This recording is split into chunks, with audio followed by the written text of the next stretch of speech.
Trump Xitoy mallarına qo'ygan tamojna bejining ta'siri ko'rilishga boshladi.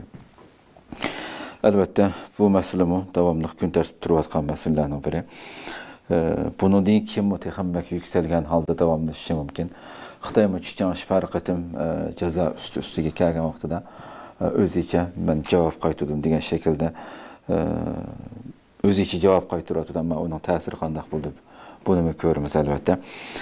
Trumpning Xitoy mallarga qo'ygan qo'shimcha tamojna beji ta'sirini ko'rsatishga boshlagan bo'lib, bu yil Xitoyning dastlabki 2 oylik importi va eksporti ko'rinarlik tövalligan. Amerika ovozining 8-martda bergan xabarda bu yilning dastlabki 2 oyida Xitoyning import miqdori kutilmagan darajada tövallashga boshlaganligi, eksport miqdori mo'ljaldagiga yetmaganligi tilg'alingan. Xitoyning sonliq ma'lumotlarida ko'rsatilishicha, oldingi 2 oyda import-eksport umumiy qiymati 6,54 trillion yuan bo'lib, oldingi 2 yildagi o'xshash mazgilga solishtirganda 1,2% tövalligan.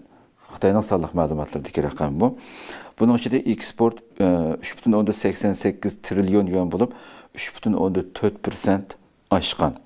Import 2,66 trillion yuan bo'lib, 7,3% tövalligan. Amerika dollari bilan hisoblaganda import eksport 2,4% tövalligan. Buning ichida eksport 2,3% oshgan bo'lib, import 8,4% tövalligan. Trump tunji qatimliq prezidentlik mazgilida oldi bilan Xitoyga qarshi birinchi qatimliq boj urushi qo'zg'alganligini hammamiz bilamiz. Xitoyning necha 100 milliard dollar qimmatidagi import mahsulotlariga zo'r miqdorda tamojna beji qo'ygandi, hammamizga ma'lum bo'lgandek. Bu yil birinchi oyda Oqsaroyga qaytib kelgan Trump darhol barliq Xitoy mallarining tamojna bejini 10% o'stirganligini e'lon qildi. Buni albatta sunduq huzuringizga. 3-oyning 5-ida bo'lsa, u yana Xitoyga qo'yilgan bojni qo'shimcha yana 10% qo'shib 20% ga chiqargan bo'lgan.